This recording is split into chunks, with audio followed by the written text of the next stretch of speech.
अस्सलाम वालेकुम नाज़रीन, मैं आपका मेज़बान मोहम्मद शरफुद्दीन सच न्यूज़ में आपका इस्तकबाल करता हूं। देखते हैं आज की अहम खबर। आज की हमारी ये खबर झारखंड से। झारखंड की आज की खुसूसी खबर हम आपको बताने जा रहे हैं ताकि मुसलमानों का ज़मीर जाग उठे, मुसलमानों में इत्तेहाद बने रहे, मुसलमान अपने ईमान को ताज़ा कर सके। आइए नाज़रीन, आज की ये खबर है झारखंड से। झारखंड में एक 24 साला शख्स जिसका नाम शम्स तबरेज़ बताया गया, शम्स तबरेज़ को पोल पर बांधकर 7 घंटे तक लगातार पीटा गया, लाठियों से पीटा गया और उसको ज़बरदस्ती ये बोलने लगाया कि बोलो जय श्री राम जय हनुमान। ये ना बोलने की सूरत में उसको पोल से बांधकर पिटाई की। 7 घंटे तक पिटाई करने के बाद पुलिस वहाँ पर पहुँची। पुलिस वहाँ पर पहुँचकर शम्स तबरेज़ को हॉस्पिटल मुंतकिल किया, लेकिन हॉस्पिटल में अपनी आखिरी सांस ले रहा था शम्स तबरेज़। आखिरकार वो अल्लाह को प्यारा हो गया। अब मैं ये भी कह सकता हूँ कि वो शहीद हो गया। अपने ईमान को ज़िंदा रखते हुए शम्स तबरेज़ शहीद हो गया और वो जन्नती हो गया और वो जन्नती ही है। अब मैं आपको इस तस्वीर का एक दूसरा रुख बताते चलूँ। जैसा कि दिल्ली में एक वाक़या हुआ था, सोशल मीडिया पे काफ़ी वायरल हुई थी वो वीडियो। एक सरदार को लेकर पुलिस वाले ने सरदार को रोका, पुलिस वालों ने उससे डॉक्यूमेंट्स पूछा, उसने तलवार निकाली, हैंड तलवार जो होती है वो निकाली और पुलिस वालों को डराया और पुलिस वालों पर हमला करने की भी कोशिश की। उसके बाद पुलिस की टीम पहुंचती है, उस सरदार को अरेस्ट करती है, हाथ पैर पकड़कर घसीट कर पीएस में लॉकअप में बंद करती है। लेकिन होता क्या है, देखिए आप, सिख धर्म में उनका ईमान कितना जागे हुआ है, वो कितना जिंदा दिल है। जिंदा दिल कौम ने वहाँ पर आकर पीएस के सामने धरना दिया और पुलिस वालों की पिटाई भी की। जिंदा दिल इंसान है ये। क्या मुसलमानों को इस तरह मार खाते मर जाना है? एक मुसलमान की खबर सुनकर दूसरा मुसलमान अफसोस कर रहा है और उसके सिवा कर भी क्या सकता है, क्योंकि जब तक हम हलाल की रोटी खाएंगे हम में ईमान का जज्बा रहेगा। हराम की रोटी जिस दिन हम खाना शुरू कर दिए उस दिन हमारे जज्बात, हमारी इंसानियत सब ख़त्म हो जाएगी। अब आप लोग बेहतर जानते हैं कि हम लोग अब किस रास्ते पे चल रहे हैं। बीजेपी की हुकूमत आने के बाद इस तरह के वारदात क्यों हो रहे हैं? क्या बीजेपी को इसीलिए बनाया गया था, इसलिए बीजेपी की हुकूमत आई ताकि फिर मॉब लिंचिंग हो सके या फिर मुसलमानों पर जुल्म सितम हो सके? एक तरफ हमारे प्राइम मिनिस्टर नरेंद्र मोदी जी, जिनकी हम, आप और सभी हिंदुस्तानी उनकी इज्जत करते हैं क्योंकि वो हमारे प्राइम मिनिस्टर हैं। प्राइम मिनिस्टर कहते हैं सबका साथ, सबका विकास और सबका विश्वास। ये विश्वास टूट रहा है तो इनके खिलाफ कोई सख्त कानून क्यों नहीं बन रहा है? क्यों इस तरह के वारदात आ रहे हैं? अनगरीब 600 साल से लेकर 1000 साल तक मुसलमान हुक्मरान थे और मुसलमानों ने हिंदुस्तान पर हुकूमत करी। ऐसे वाक़े शायद उस टाइम पे नहीं होंगे जितने वाक़े इस टाइम पे हो रहे हैं।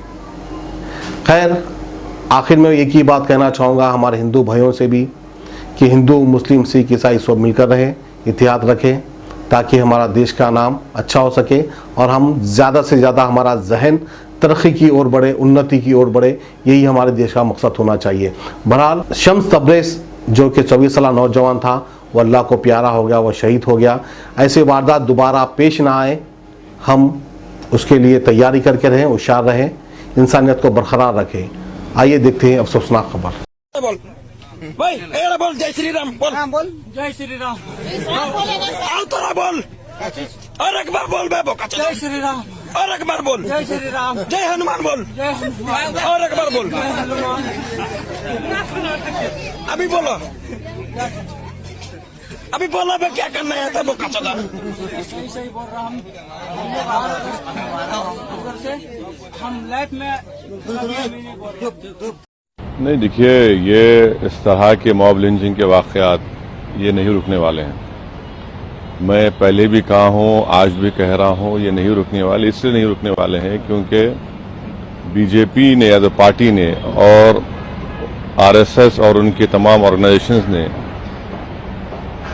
हमारे मुल्क में मुसलमानों के ताल्लुक से इस तरह की नफरत में इजाफा कर दिया है कि इनको जो कोई भी नज़र आता है, इनको नज़र आता है कि या तो वो आतंकवादी है या फिर ये गाय को मारने के लिए आया है, या तीसरा इनको नज़र आता है कि एंटी नेशनल है। तो इस तरह का एक माइंडसेट इन्होंने क्रिएट करने में लोग कामयाब हो चुके हैं। तो अब ये वाकयात रुकने वाले नहीं है। अब ये बार बार हम इस बात को कह रहे हैं कि आप इन लोगों को रोकिए, मगर हमेशा जवाब आता कि नहीं, मुसलमानों को डीरेडिकलाइज करना है। अरे भाई, ये जो लोग हैं इनको डीरेडिकलाइज कौन करेगा? जो जिस किसी मुसलमान को देखते हैं और उससे कहते हैं कि इस तरह का स्लोगन लगाओ, इस तरह का नारा लगाओ, और फिर पीटते हैं, वीडियो निकालते हैं।